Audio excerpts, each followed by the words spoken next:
नमस्कार दोस्तों। आप सभी का बहुत-बहुत स्वागत है चंद्रा क्लासेस के यूट्यूब चैनल पर। मैं आशुतोष कुमार सिंह जो अ, इससे पहले जो वीडियो आपके पास गई थी इसमें आपको पता चला होगा कि मैं आशुतोष और साथ में दिव्यांश सर मिलके टीजीटी और पीजीटी के मैथ्स सब्जेक्ट का जितना भी सिलेबस है, वो एग्ज़ाम से पहले उसको हम लोगों को खत्म करना है। हम लोग का टारगेट फिलहाल तो यही है कि जो आने वाला टीजीटी, पीजीटी का एग्ज़ाम है, अभी तो उसका कोई डेट क्लियर नहीं हो पाया है कि कब पेपर होगा। लेकिन जब भी पेपर होगा, अभी अनुमान तो जो खबर आ रही है वो यही है कि लगभग 2 महीने का समय अभी अपने पास है। तो अपनी कोशिश यही है कि इन 2 महीनों में कैसे मैक्सिमम सिलेबस को कवर अप किया जाए कि हम एग्ज़ाम क्वालीफाई कर पाएँ। जो पहला स्टेज है रिटन का वो हम क्वालीफाई कर पाएँ। ठीक है? तो इसी सिलसिले में मैं और एक सर दिव्यांश सर दोनों लोगों ने एक साथ शुरू किया है कि जिससे दोगुने स्पीड से हम आपके सिलेबस को कवर अप कर पाएँ। ठीक है? कम समय में ज़्यादा कंटेंट आप तक पहुँच पाए जिसको आप प्रिपेयर कर पाएँ और अपने एग्ज़ाम को क्वालीफाई कर पाएँ। ठीक है? तो चलिए हम लोग क्लास को स्टार्ट करेंगे। स्टार्ट करने से पहले कुछ बातें जो मैं आपसे करना चाहता हूँ। पहली क्लास है, सिलेबस आज से स्टार्ट होगा। इससे पहले जो वीडियो गया था वो केवल इंट्रोडक्शन था। तो आज की क्लास को स्टार्ट करने से पहले मैं कुछ रिक्वेस्ट आप लोगों से करना चाहूँगा कि सबसे पहली चीज़ तो ये है कि हमें क्या करना है जिससे हम एग्ज़ाम को क्वालीफाई कर पाएँ, ठीक है? तो मैं केवल आपसे इतना चाहता हूँ कि आप जो भी कंटेंट मैं यहाँ पर आपको पढ़ाऊँ, उसमें कुछ चीज़ें ऐसी होंगी जो ऑलरेडी आपको पहले से पता होंगी, कुछ चीज़ें ऐसी भी होंगी जो आपको नहीं पता होंगी, ठीक है? या उसके बारे में केवल आपने सुन रखा होगा, ठीक है? तो आपको क्या करना है, जो चीज़ें पता हैं उसको भी, जो चीज़ें नहीं पता हैं उसको भी, उसको नोट डाउन करना है, लिखना है, ठीक है? दूसरी चीज़, आप वीडियो देख रहे हैं तो इसका मतलब ये नहीं कि केवल वीडियो देखना है, आप मैथ सब्जेक्ट पढ़ रहे हैं, तो मैथ सब्जेक्ट बिना पेन और कॉपी के नहीं पढ़ा जा सकता। और वैसे भी कहा भी जाता है कि मैथ को पढ़ा नहीं जाता है, मैथ की प्रैक्टिस की जाती है, ठीक है? तो जो भी चीज़ें मैं आपको यहाँ पर लिखाऊँगा, जो भी क्वेश्चन सॉल्व कराऊँगा या जो भी कॉन्सेप्ट आपको बताऊँगा, उसको आपको अपनी हैंडराइटिंग में एक नोट्स तैयार करना है। नोट्स का सबसे बड़ा फ़ायदा आपको एग्ज़ाम टाइम पे होता है कि जब आपको पूरा सिलेबस बहुत ही कम टाइम में जब रिवाइज़ करना होता है ना, तो जब आपके अपने हाथ से लिखा हुआ खुद की हैंडराइटिंग में नोट्स जब आप रिवाइज़ करते हो, तो बहुत जल्दी-जल्दी चीज़ें रिवाइज़ हो जाती हैं, चीज़ें समझ में भी आती हैं और तुमको एक अच्छा भी लगता है, कॉन्फिडेंस भी बिल्डअप होता है, तुमको फ़ील होता है कि इस एग्ज़ाम के लिए हमने कुछ पढ़ाई करी है। इस एग्जाम के लिए हमने कुछ किया है और जब आप कुछ करते हो किसी चीज के लिए तभी आप रिजल्ट की उम्मीद करते हो। बात आ रही समझ में? इसलिए आज से आप लोग ये गांठ बांध लो कि जितना कंटेंट यहाँ पर कराया जाएगा, अभी स्टार्टिंग में बहुत ज्यादा कंटेंट नहीं कराने वाला आपको, धीरे धीरे हम लोग आगे बढ़ेंगे। लेकिन हाँ, जब ज्यादा लोग थोड़े जुड़ जाएंगे हम लोगों के साथ, फिर ये कंटेंट बहुत तेजी से हम लोग अपने क्लासेस को आगे लेके जाएँगे और बहुत ज़्यादा कंटेंट आपको कम समय में मिल पाएगा, ठीक है? तो अ,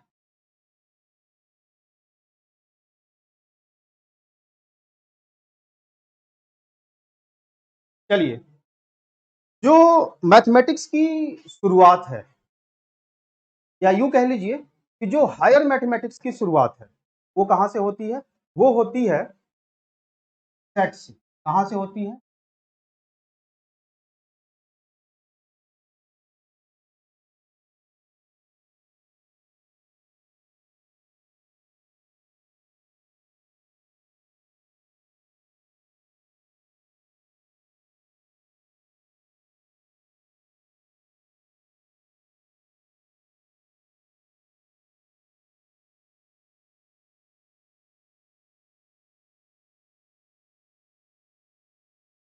सबसे पहले हम लोग स्टार्ट करेंगे, सॉरी,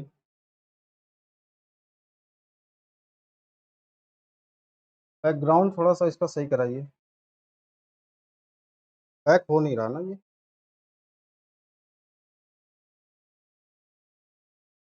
ये चेंज होना चाहिए। ये आ गया है इसको, ये आ गया, सही है, सही।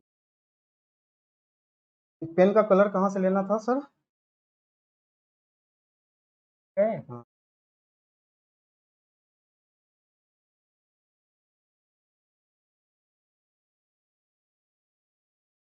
ठीक है, चलिए, तो आज हम लोग जो शुरू करने वाले हैं वो हम लोग करने वाले हैं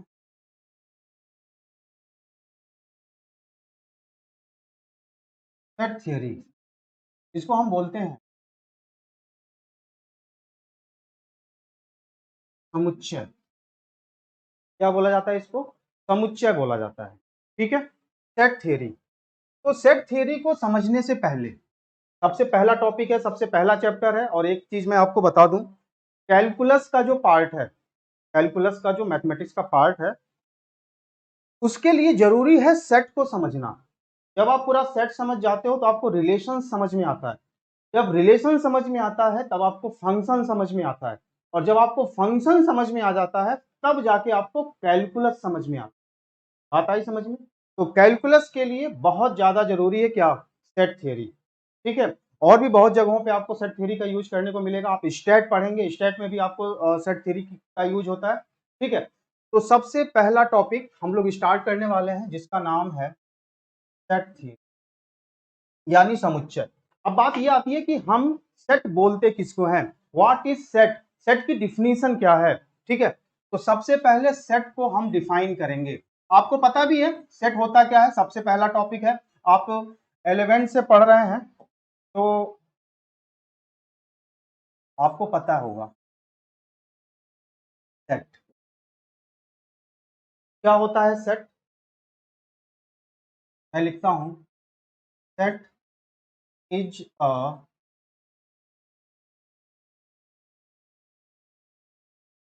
कलेक्शन ऑफ, नहीं कलेक्शन आप मत लिखिए इसको, आप इसको लिखिए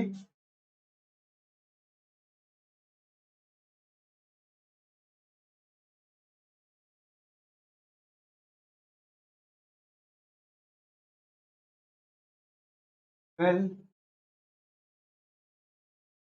फाइंड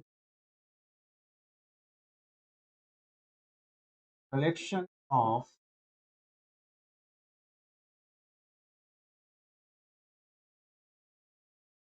discrete elements। ये है आपका सेट। सेट यहां पर आपको ध्यान देने वाली बात है कि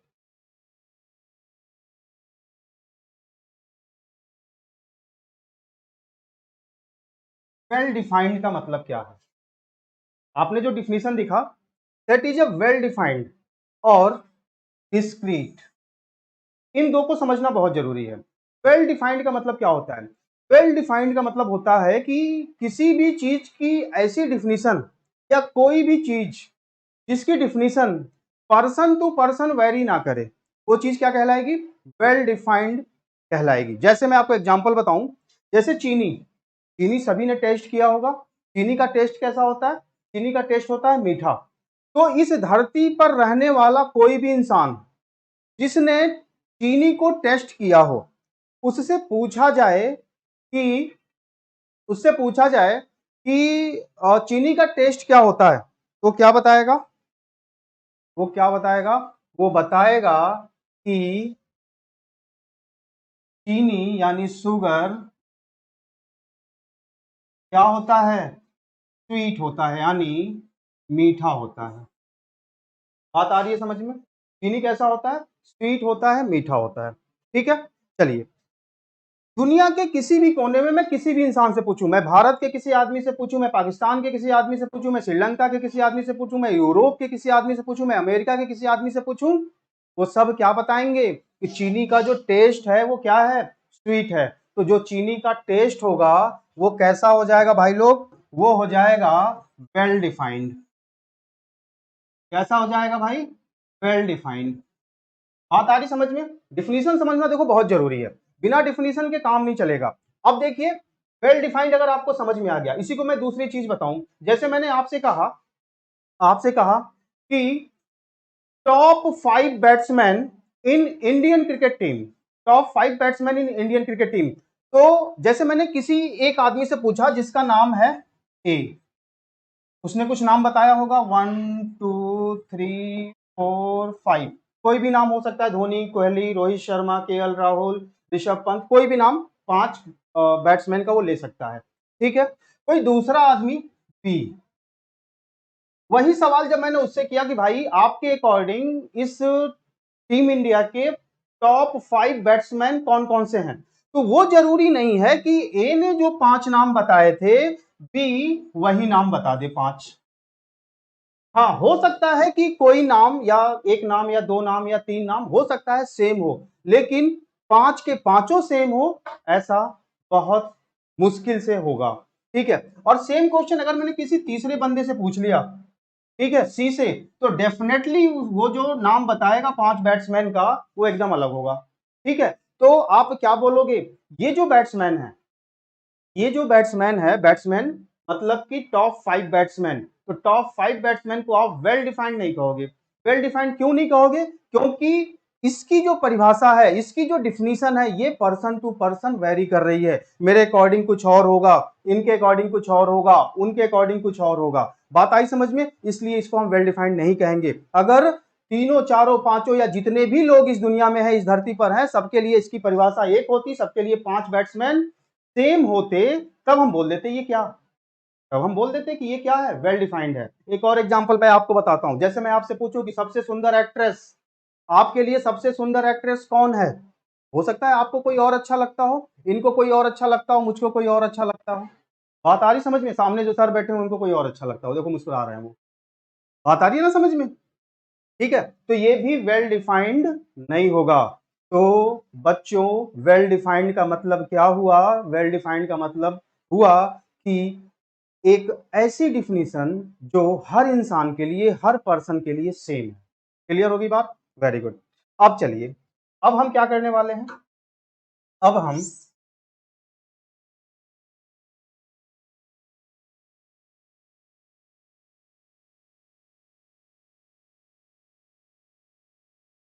थोड़ा सा,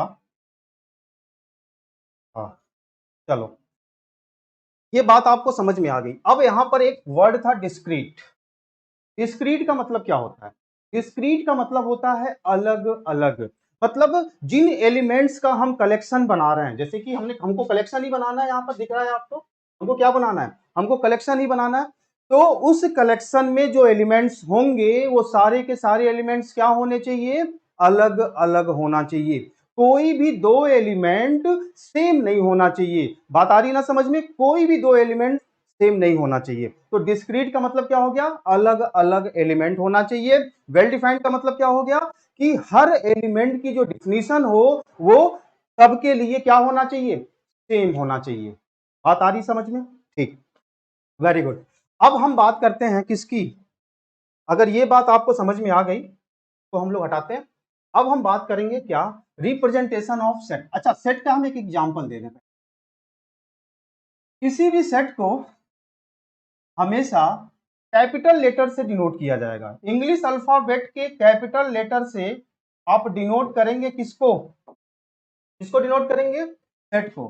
तो मैंने मान लिया कोई सेट है ए, दिख रहा है, विजिबिलिटी कम है इस कलर की, दूसरा ले लेते हैं, व्हाइट लेते हैं, व्हाइट ज्यादा अच्छा चले।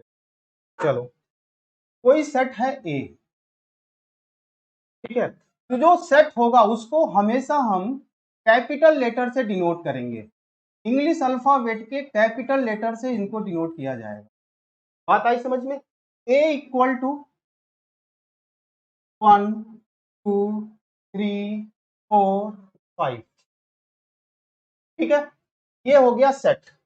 इसमें ये आपका सेट कहलाएगा ए, ये आपका सेट होगा, ठीक है। और ये सारे क्या कहलाएंगे, 1 2 3 4 5, ये सारे क्या होंगे, ये सारे के सारे क्या होंगे भाई, elements of set, elements of set. बात आ रही समझ में, तो ये हो गया सेट का एक एग्जांपल जो मुझे आपको बताना था, वो मैंने आपको बताया, ठीक है। बात आ रही है ना, क्लियर है यहां तक, चलो। अगर ये बात आपको क्लियर हो गई तो इसके बाद हमको क्या देखना है, रिप्रेजेंटेशन ऑफ सेट। क्या देखना है भाई, रिप्रेजेंटेशन ऑफ सेट। तो देखिए हम लोग लिखते हैं,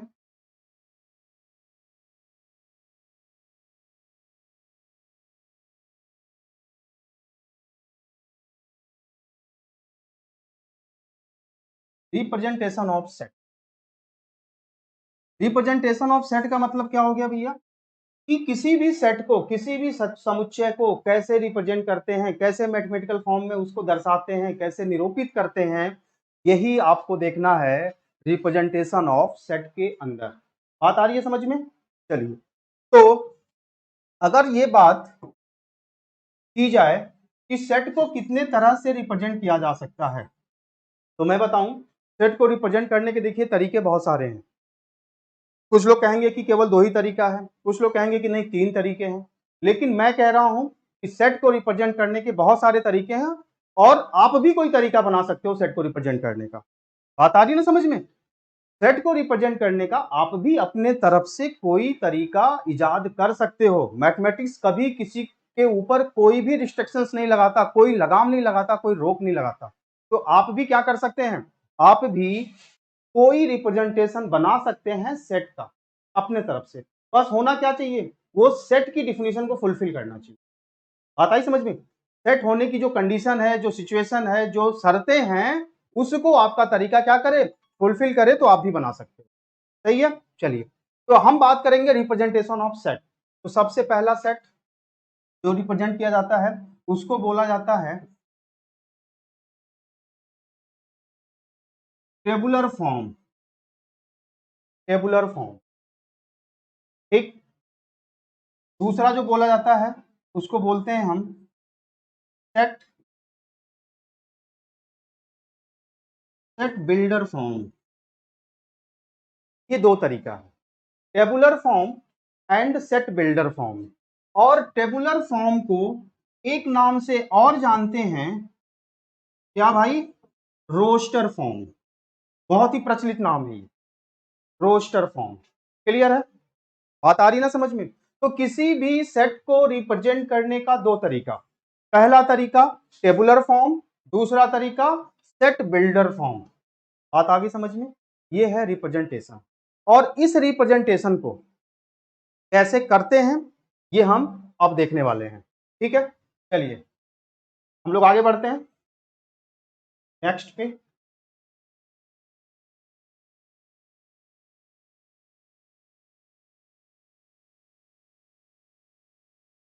हाँ, तो देखिए अभी क्या होने वाला है। सबसे पहला जो रिप्रेजेंटेशन था रोस्टर फॉर्म,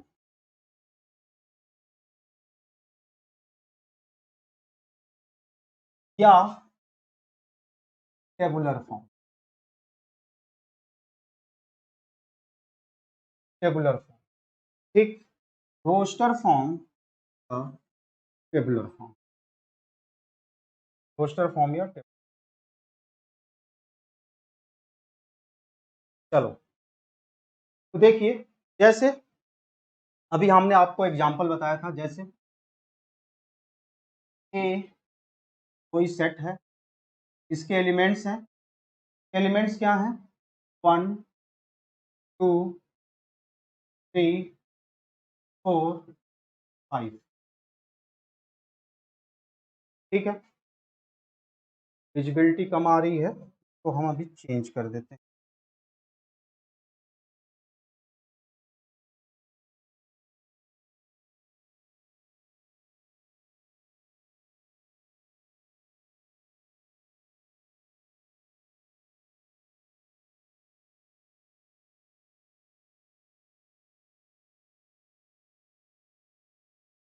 देखिए कोई सेट है ए इक्वल टू 1 4। तो ये जो तरीका है सेट को रिप्रेजेंट करने का, ठीक है, मझले ब्रैकेट के अंदर, या इसी को कर्ली ब्रैकेट भी बोला जाता है, सेट को रिप्रेजेंट किया जाता है कर्ली ब्रैकेट के अंदर। ठीक है, तो इसको हम क्या बोलेंगे, टेबुलर फॉर्म या रोस्टर फॉर्म बोला जाए। ठीक है, अब दूसरा जो है second,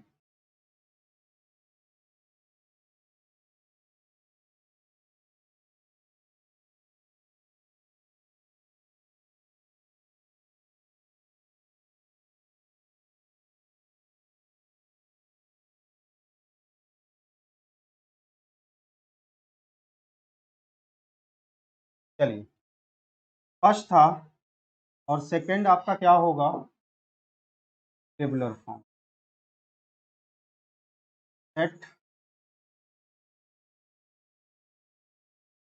set builder form,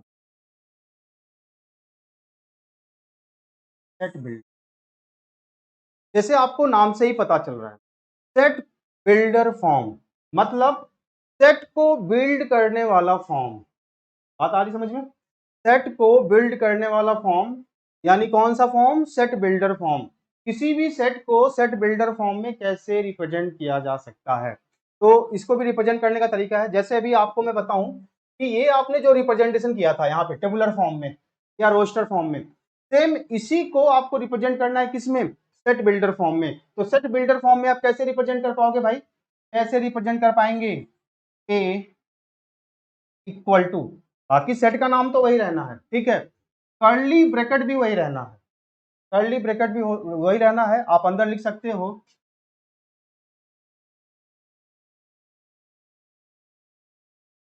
natural